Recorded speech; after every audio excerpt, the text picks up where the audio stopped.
My sister planted drugs in my room and called the police on me. My parents backed her up as witnesses, knowing I was innocent.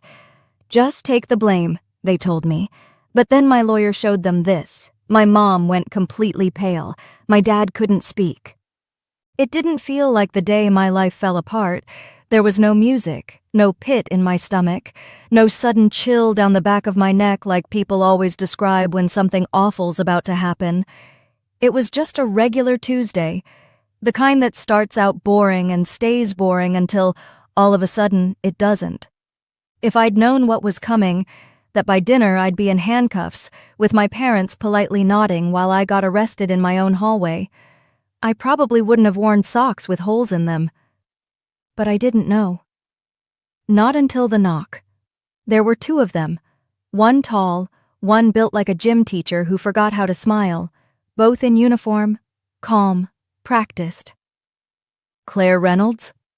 My mouth went dry. Not because I'd done anything wrong, but because no one expects cops to show up on your doorstep like you ordered them off a menu. Yeah? I said, half answering, half asking. We received a tip about illegal substances at this address, the tall one said, like he was reading off a menu. We'd like to come in. Behind them, the street looked exactly the same.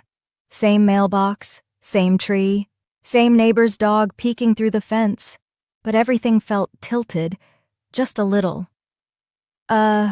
Okay, I said, stepping back. I didn't even think to say no, because I wasn't guilty, because at that moment, I thought this was about my sister. I followed them down the hallway, still confused, still trying to make sense of what they'd said. Illegal substances? Had Jessie finally pushed things too far? Then I saw my mom. She was in the living room, calm, polished, tea in hand like she was expecting guests, not cops. Oh, officers, she said, setting the cup down with a clink. Claire's room is the third door on the left. I blinked. What? Why my room? No one answered. My dad was standing nearby. He didn't look surprised. He didn't look at me at all. The officers didn't wander. They went straight to my room like they already knew the way. Jessie stood at the top of the stairs, leaning on the banister. Her hair was tied up, hoodie, leggings, phone in hand. She didn't say a word, didn't blink. Benny, my old dog, lifted his head when they walked in. Didn't bark, just wagged his tail once, slow, like he wasn't sure what kind of moment this was. The taller officer scanned the room. The other went to my dresser, and then, without so much as a pause, he pulled open the bottom drawer. There it was, a sealed Ziploc bag, full of pills. I laughed, like an actual short, stunned laugh. Because what else do you do when reality jumps the rails? Okay, that's not mine, I said. Neither officer reacted. They'd heard it before. I turned around fast. My parents were standing in the hallway. Mom's hands were clasped like she was praying. Dad still hadn't looked me in the eye.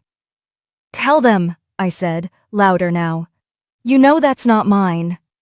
One of the officers turned to them. You said earlier you've seen her with this bag? My mom nodded, soft, too soft. Yes, we didn't know what it was, but she's been distant. Distant? We thought it was stress, my dad added. School, you know.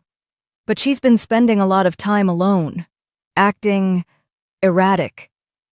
It was like watching someone else's life fall apart, except it was mine. My room, my drawer, my name. You can't be serious, I said. Jessie, she's the one who... Claire, my mom cut in, voice low. Don't make this worse than it already is.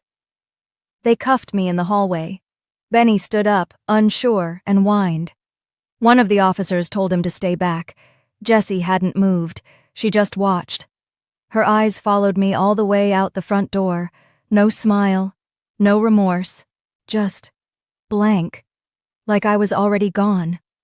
I didn't cry, not then. The cuffs were too tight. The air felt wrong, My skin felt wrong, like I'd left it behind in the hallway, right next to the life I thought I had. The back seat of the police car was cramped. The window was smudged. As we pulled away, I watched the house shrink in the rearview mirror. It didn't look like a crime scene. It looked like home, and that made it worse. Jessie planted the drugs. My parents backed her up, and I let them walk me out like I was the family embarrassment they'd finally gotten rid of, which, come to think of it, maybe I was. There was always a golden child in our house, and it wasn't me. Jessie was born 3 years before me, and somehow, magically, maybe genetically, she was everything they wanted. Bright, confident, photogenic, one of those kids who never had a messy room or a bad angle. When she cried in public, people gave her candy. When I cried, I got told to stop making a scene. I don't think my parents ever meant to make me feel invisible. But they did. Repeatedly. Consistently. In ways so subtle it took me years to realize I wasn't imagining it. When Jessie brought home a lopsided clay bowl from art class, they cleared a shelf in the living room to display it. When I spent 3 days painting something for the school fair, it ended up in a drawer next to expired coupons. When Jessie had a piano recital, they rented chairs and made iced tea for the neighbors. When I was cast in a play, they forgot to come, said they thought it was just a rehearsal. They weren't cruel, just selective with their attention. Like I only existed in the quiet moments between their pride and her performance, a background character with decent timing and quiet shoes. I used to think if I behaved perfectly, got the grades, made my bed, stayed out of trouble, they'd finally see me. But all it really did was make me easier to ignore. When Jessie turned 14, she begged for a dog. She made charts, wrote promises, said things like emotional support animal and responsibility building. My parents, of course, caved. Enter Benny, a wiry, wide-eyed mutt who looked like someone had tried to build a terrier from a bad memory. Jessie loved him for exactly 3 weeks. Then she got bored, said he smelled, said he was too loud, said he scratched the floor. My parents nodded solemnly and started calling shelters. They actually said, I remember this, well, if no one takes him, we'll have to put him down. Like he was an appliance past warranty. I was 11. I said I'd feed him, walk him, train him. They didn't believe me. But they didn't want to deal with him either, so they said fine. Fine, my mom said, but he's your responsibility. He wasn't a responsibility, though. He was the first thing in that house that ever chose me over Jessie. He slept curled against my legs. He barked when people yelled. He'd follow me room to room, tail thumping like I was his whole world. And yeah, maybe I became a little too attached. Maybe I talked to him more than I talked to people. But Benny listened. And sometimes, that was enough. My grandfather was the only adult who saw me. He lived about 10 blocks away, in a yellow house that smelled like toast and old wood. Whenever things got tense at home, which was often, I'd grab Benny's leash and say I was going for a walk. Then we'd slip off to Grandpa's and pretend we belonged somewhere. He wasn't like my parents. He didn't interrupt. He didn't offer solutions. He just made grilled cheese and nodded while I told him about school or books, or how Jessie had screamed at me for using her shampoo. Sometimes I'd sit on his porch until the streetlights came on. Sometimes I didn't want to leave at all. He's in his 90s now. Still sharp. Still calls every Sunday at 10 a.m. Still acts like I'm the one worth checking on. When Jessie left for college, the house got quieter. Not peaceful. Just hollow. My parents started texting her every hour like she was a missing limb. She came back a year later. No warning, no explanation. Just, college was toxic. That was her entire summary. She locked her door a lot, took long showers, had friends come over at weird hours, guys I didn't know. One of them wore sunglasses indoors. Another called me little sis, with a wink that made me want to burn the house down. I noticed the smell under her door, the slurred phone calls, the way she flinched when someone knocked too loud. But I didn't ask. In our house, asking meant overreacting. I thought I was imagining it, the way she hovered around me more, paused near my room, looked at me a beat too long. But I told myself I was being paranoid, that I was projecting, and even if I hadn't been, it's not like anyone would have listened. The next night, they put me in a holding cell with cinder block walls and a bench just wide enough to sit but not sleep. No one told me anything. No timeline, no charges, just cold air and fluorescent lights that buzzed like they were mocking me. I wasn't crying. I wasn't even thinking. It felt like my brain had been drained and refilled with static. I pictured Benny lying by the window, ears perked every time a car passed. He wouldn't eat. Not until he saw me. He was like that, loyal to a fault. And I wasn't there. I thought about my parents saying, "We can't keep him now, not under the circumstances." Like Benny was part of the evidence, like he'd been contaminated too. I thought about Grandpa. I wondered if he'd gotten the call, if his voice had cracked when they said my name. Maybe he believed I was innocent. Maybe he didn't. Either way, I imagined the silence that must have followed, the kind that stretches between people who don't know what to say anymore. I looked down at my hands. My wrists still had faint red lines from the cuffs. I hadn't spoken to anyone since the officers drove me in. No one asked if I was okay. I don't think anyone cared. And the truth? I couldn't even blame them. Maybe I really was the invisible one, and maybe that made me the perfect person to disappear. You grow up thinking if you're quiet and good, they'll come around. They didn't. They just got better at pretending you didn't matter. They brought me into the visitation room like I was a prop in a courtroom drama. Fluorescent lights, cinder block walls, a table that had probably heard more betrayals than confessions. A guard stood near the back wall, pretending not to listen. My parents were already seated when I walked in. They looked like people waiting for a brunch reservation. Calm, civil, maybe slightly annoyed that things were running behind schedule. My mom gave me a soft smile. My dad did that slow, measured nod he always used when he didn't want to talk, but felt obligated to acknowledge someone's existence. I sat. No one spoke at first. Then my mom broke the silence. "Are they treating you okay?" Her tone was polite, almost warm, like she was asking if the Airbnb had clean towels. "They gave me a sandwich," I said. She smiled again, like that answered something. My dad shifted in his seat. "We sent over some toiletries. They'll probably get them to you soon." I didn't respond. I was too busy watching the way they wouldn't meet my eyes. It wasn't guilt. It wasn't fear. It was management, like they were trying to contain a situation they thought might still be salvaged. I finally said it. Quiet. Flat. "You know it wasn't me." Neither of them reacted. My mom took a breath like she was preparing for something scripted. "Claire, we need to focus on what happens next. We can't change what's already happened." "That's one way to avoid saying it out loud," I muttered. Dad leaned forward. "No one's saying it was intentional." I turned my head toward him. "You mean the drugs Jesse put in my drawer? That kind of unintentional?" My mom winced, just slightly. "Claire, this isn't the time for stories. Stories, like I'd come in here pitching fiction." "You're really going to let this happen," I said. "You're just going to sit there and let them do this to me." "You're young," my dad said. "This won't follow you forever." My mom nodded. "It's better to keep things contained. If we escalate this, Claire, it could get worse. For all of us." There it was. The word they didn't say. Family. Not Jesse. Not the truth. The unit. The appearance of things. I didn't say anything. I just watched them talk around it like it was something they couldn't see, like the air wasn't thick with it. They looked at me like they hoped I'd finally do something useful and disappear quietly. Then I asked the only question I actually cared about. "What are you going to do with Benny?"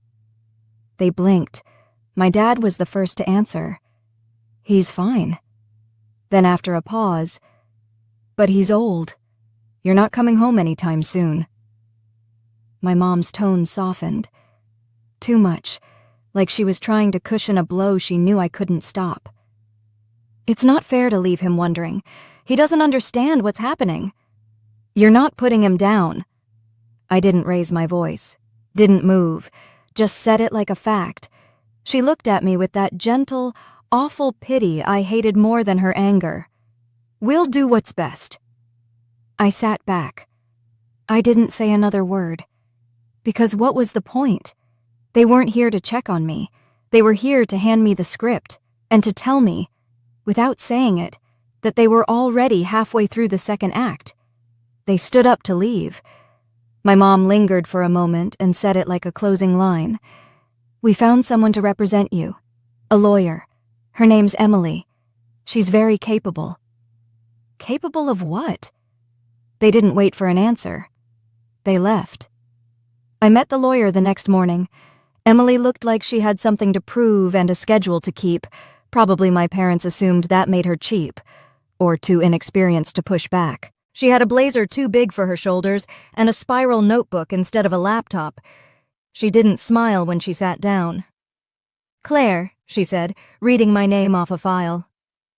I've reviewed the report and spoken with your parents. I bet you have. They're very concerned, she continued. They said this kind of behavior is out of character, but also that you've been withdrawn. Have you been feeling isolated lately? I looked at her, blinked. Because I learned a long time ago to keep my mouth shut. She raised her eyebrows but didn't challenge it. I want to go over the evidence with you, she said. We need to talk about the item found in your dresser. I didn't put it there, I said. My sister did. There was a pause. Not long, just enough to register. You're saying your sister planted it? She asked. Yes. And your parents? They know. They're helping her cover it. Emily folded her hands. Do you have any proof of that? I opened my mouth, closed it again. Then I remembered. It came like a flash. The bear, the stupid stuffed bear on my bookshelf, with a tiny camera in its eye, motion activated, records to a micro SD card. Cheap. Maybe $30 online. No cloud upload, no Wi-Fi. I bought it last year when Benny started having little seizures. Just wanted to keep an eye on him when I wasn't home. I'd pop the SD card out after school, check the footage on my laptop. It wasn't high-tech. It wasn't even that good. But it worked. I never told anyone.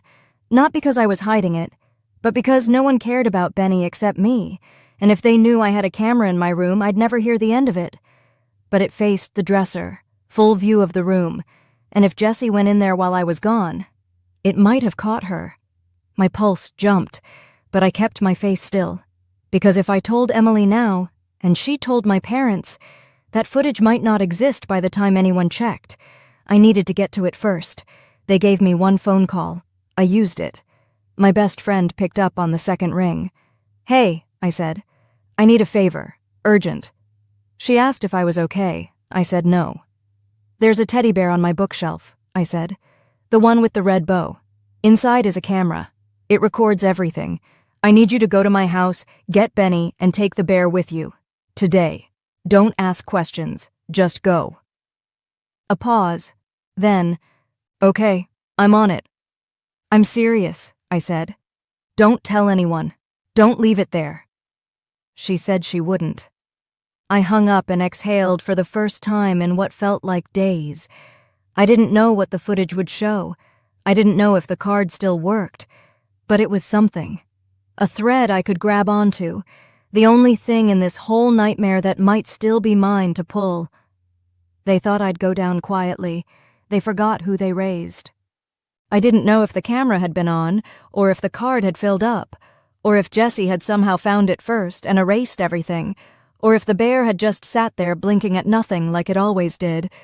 Passive, useless, one more thing that couldn't protect me. I didn't know. So I waited. For hours. For a day. I stared at the walls of the holding cell and thought about all the versions of my life that might be playing out without me. Benny at the shelter, Grandpa hearing half the story, my parents repackaging me into something they could live with. Then an officer called my name, told me I had legal counsel waiting. They led me to a small concrete room with a table and 2 chairs. Lila was already there, flipping through a folder like she'd been waiting long enough to get bored. She looked up, set her pen down, and said, "We have something. You're going to want to be there." She didn't show me the footage, just told me what was on it. Jesse, my room, the drawer, a Ziploc bag, time-stamped. "It's clear," Lila said. "Deliberate. No confusion." "Do they know?" "Not yet, but they will." She'd scheduled a meeting, pre-trial conference technically, just to clarify the family narrative before any further motions.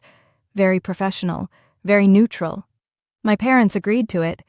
So did Jesse. They put us in a small room in the courthouse, the kind with laminate furniture and bad lighting. Everything beige, everything buzzing faintly, like the walls were sick of listening to people lie. Lila and I were already seated when they walked in. My mom was first, pressed blouse, tight jaw, like she'd spent the ride rehearsing ways to sound concerned. My dad followed, face unreadable. Then Jessie, arms crossed, hoodie sleeves pulled down over her hands, like she thought shrinking would keep her from being seen. They sat across from us. Lila opened her folder. Calm, clinical, no small talk. "Before we begin," she said, "I'd like to share a short piece of video evidence."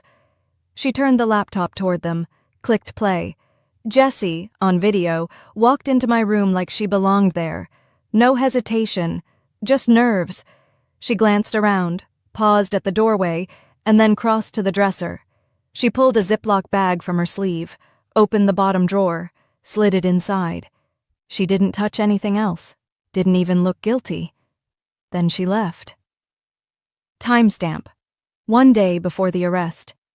My mom's face went white, not like she'd seen a ghost, more like she'd just become one. Her mouth parted, then closed again. Her eyes flicked toward Jessie, then away. My dad leaned forward slightly, elbows on his knees. He stared at the laptop like it might glitch and give him a different version. Jessie just sat there, stiff, watching herself betray me in real time. She didn't say anything until the footage ended. Then, like someone had unzipped her brain, she blurted, "It was supposed to be nothing. She wasn't even supposed to get arrested." Lila turned the screen back toward herself. "So," she said, "would you like to revise your statements now?" The silence was brittle. My mom broke first. "We were trying to protect the family," she said, voice strained. "You don't understand." "No," I said. "I do. I've always understood. That's the problem." Jessie turned toward me. "You don't get it," she snapped. "You made everything harder. You acted like a victim even before anything happened. I didn't mean for it to go this far." "So framing me was—" "What?" I said. "Plan B?" Her eyes flashed. "You wouldn't understand. You always think you're better than us." "I don't," I said. "I just think I deserved better than this." My dad finally spoke. "This isn't helping," he muttered. He didn't say who it wasn't helping, didn't say sorry, didn't say much of anything. Lila calmly packed the laptop back into her bag. "I'll be submitting the footage to the prosecutor this afternoon," she said. "We'll be moving to have all charges against Claire dismissed, and we'll also be providing a full report on the false statements previously submitted by the family." My mom's breath caught, like she'd been punched in the gut but didn't want to admit it. Jessie looked like she was going to say something, then didn't. I just sat there, still, steady. For once, they had to sit in silence while I got to watch them fall apart. No one said goodbye. They just stood and left. Jessie first, then my dad. My mom hesitated at the door, then looked back at me like she was about to say something meaningful, but she didn't. She just walked out. "They looked at me like I was the one who'd betrayed them," I said to Lila as we packed up. She glanced at me. "They know exactly what they did. That's what makes it worse." We didn't say anything else. They thought I'd take the fall for the family. Turns out, I was the only one who knew where the floor dropped out. Benny's tail thumped against the floor as he settled under my chair, his head resting lightly against my foot.